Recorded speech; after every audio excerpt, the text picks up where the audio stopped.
Direct নাম দিয়ে খুঁজছি বিগত করুণা তার মায়ের জন্য তার ক্ষমতার যদি রাহুল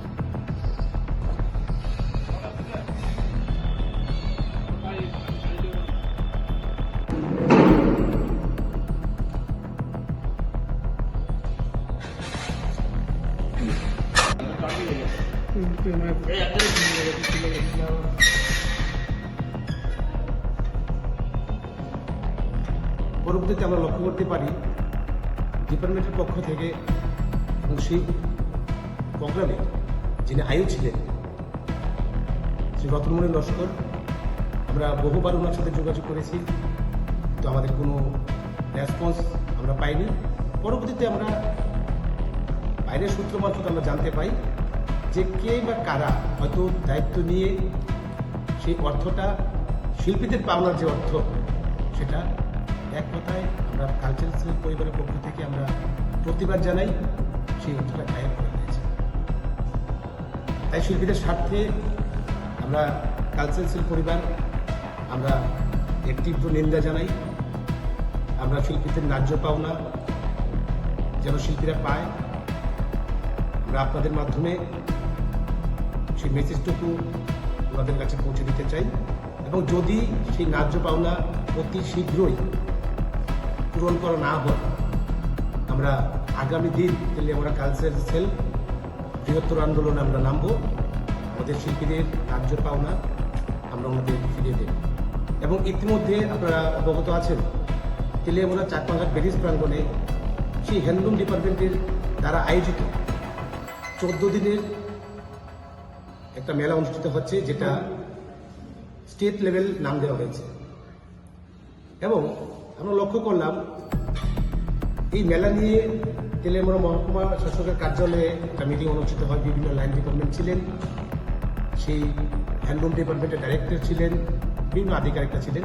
সেখানে দায়িত্ব ঘোষিত হয় যে মহকুমা তথ্য সংস্কৃতি দপ্তর সেই মেলার দায়িত্ব, সাংস্কৃতিক অনুষ্ঠান দায়িত্ব নেবেন এবং উইথ সাউন্ড সিস্টেম বিভিন্ন জিনিস ওনারা আয়োজন করেন। যখন মহকুমা দপ্তর আমাদের কালচারাল সেলকে সেই বিষয়ে অবগত করেন, আমরা তেলিয়ামুড়া মহকুমার কালচারাল টিম নিয়ে, তেলিয়ামুড়া কালচারাল সেল নিয়ে আমরা সেই 14 দিনের একটা প্রোগ্রামের তালিকা এবং সমগ্র খোয়াই জেলা শিল্পীরা যেন এই অনুষ্ঠানে অংশগ্রহণ করতে পারে, সুযোগ পায়, সেই লক্ষ্যে ওনাদের আমরা একটা শিল্পীর তালিকা আমরা তৈরি করি এবং একটা বাজেট তৈরি করে দেওয়া হয়। কিন্তু খুব দুঃখজনক, সেই মিটিংয়ের মাইনসটুকু কোনো ডিপার্টমেন্টকে দেওয়া হয়নি, যেটা আমাদের কাছে খবর আছে। এবং পরবর্তীতে দেখা গেল, যেটা আমরা জানতে পারলাম, খোয়াই জেলার সমস্ত, শুধু তেলিয়ামুড়া মহকুমা নয়, খোয়াই জেলার স্থানীয় শিল্পীদের বঞ্চিত রেখে ইতিমধ্যে গত 25 ফেব্রুয়ারি থেকে সেই মেলা শুরু হয়েছে। এবং সম্পূর্ণ যেটা আমরা স্বচ্ছ সংস্কৃতি বজায় রাখার জন্য তেলিয়ামুড়া কালচারাল সেল, তেলিয়ামুড়া মহকুমা কমিটি এবং খোয়াই জেলা কমিটি চেষ্টা করছেন। এবং আমাদের আদরণীয় যিনি প্রধানমন্ত্রী রয়েছেন, সম্মানীয় প্রধানমন্ত্রীজি একটাই স্লোগান দিচ্ছেন, আওয়াজ দিচ্ছেন, লোকাল ফর ভোকাল। কিন্তু আজকে দুর্ভাগ্যজনক এই সেই 14 দিনের মেলা আয়োজন হচ্ছে, যেখানে খোয়াই জেলার স্থানীয় শিল্পীরা সম্পূর্ণরূপে বঞ্চিত। নমস্কার সবাইকে। প্রথমে তেলিয়ামুড়া কালচারাল সেলের পক্ষ থেকে আমাদের আমন্ত্রণ সাড়া দিয়ে যে সকল সাংবাদিক বন্ধুরা আপনারা এখানে একত্রিত হয়েছেন, আপনাদের প্রত্যেককেই তেলিয়ামুড়া কালচারাল সেল পরিবারের পক্ষ থেকে অসংখ্য অসংখ্য ধন্যবাদ এবং শুভেচ্ছা জানাচ্ছি। তেলিয়ামুড়া কালচারাল সেল আজকের এই প্রেস কনফারেন্স মূলত আমাদের তেলিয়ামুড়া মহকুমায় যে সকল শিল্পীরা রয়েছে, নৃত্যশিল্পীরা বলুন, সঙ্গীত শিল্পীরা বলুন, সাংস্কৃতিক দিয়ে জড়িত যে সকল শিল্পীরা রয়েছেন, আমরা ওনাদের স্বার্থে, ওনাদের দাবি আদায়ের জন্য আমরা আজকের এই প্রেস কনফারেন্স আয়োজন করেছি। আপনারা সবাই অবগত আছেন, আমরা 2023 সালে তেলিয়ামুড়া পুরাতন হাসপাতাল মাঠ প্রাঙ্গণে 10 দিনব্যাপী হ্যান্ডলুম হ্যান্ডিক্রাফট এক্সপো মেলা আয়োজন করা হয়েছিল। সেখানে তেলিয়ামুড়া মহকুমার বিভিন্ন শিল্পীরা প্রত্যেকটা দিন আমাদের অক্লান্ত পরিশ্রমের দিয়ে ওনারা মঞ্চে ওনারা অনুষ্ঠান করেছেন, সহযোগিতা দিয়েছেন। কিন্তু দেখা গেল কি আমাদের মহকুমা কালচারাল কমিটি এবং তেলিয়ামুড়া কালচারাল সেল যখন সেই অনুষ্ঠানের বাজেট আমরা হ্যান্ডলুম ডিপার্টমেন্টের হাতে আমরা স্থানান্তরিত করি, সর্বমোট কালচারাল প্রোগ্রামের জন্য 2 লক্ষ টাকার বাজেটে ধরা ছিল। আমরা সেই মোতাবেক 2 লক্ষ টাকার ভেতরে, তার থেকে বেশি নয়, সেটা আমি আবারও বলবো, 2 লক্ষ টাকার ভেতরে আমরা একটা বাজেট তৈরি করে আমরা ওনাদের হাতে দিই।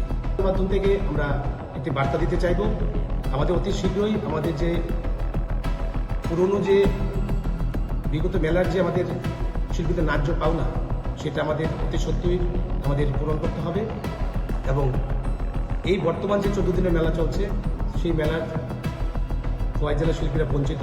আমাদের কালচারাল সেল আমরা এর তীব্র প্রতিবাদ জানাই।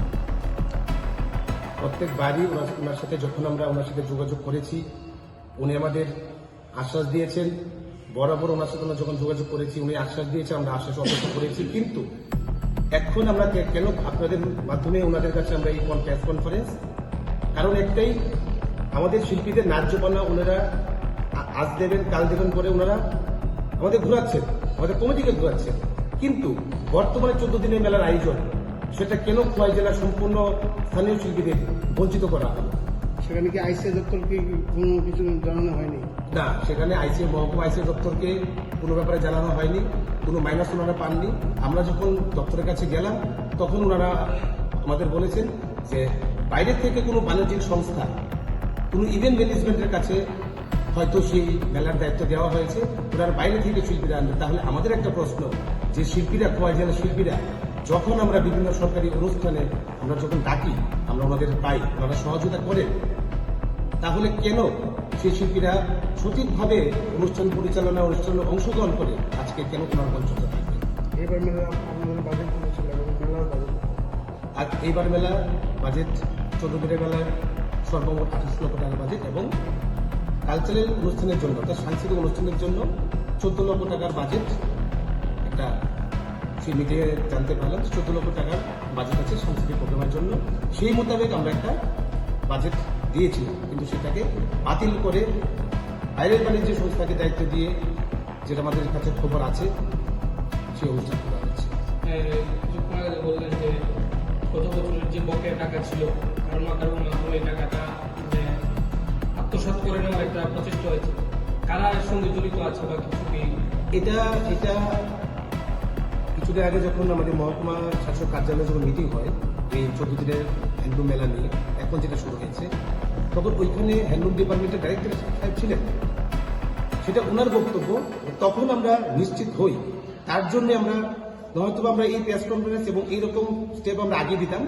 উনি সেই মিটিংয়ে সরাসরি বলেছেন, যিনি আয়ু ছিলেন, ওনাকে প্রশ্ন করেছেন যে মেলার যে প্রোগ্রামের বাজেট, সেটা তো সম্পূর্ণ বাজেট ডিপার্টমেন্টের তরফ থেকে দেওয়া হয়েছে, উনি কেন সেই সাংস্কৃতিক কমিটিকে বা মহকুমা দপ্তরকে কেন ওই বাজেটটা উনি সঠিক সময়ে দেননি? তখন আমরা নিশ্চিত যে সেখানে বাইরের কোনো লোককে সেই টাকা হাতানোর একটা আমাদের সন্দেহ লাগে। তার জন্য আজকে আমরা এই প্রেস কনফারেন্স।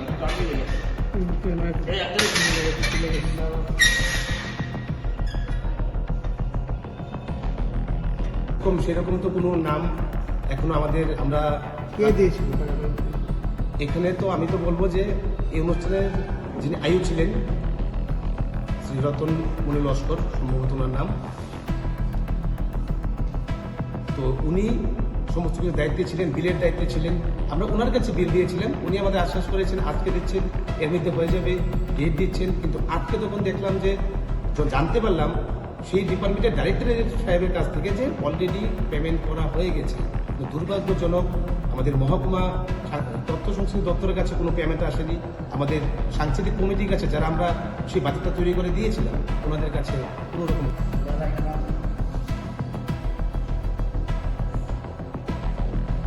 দাঁড়াও।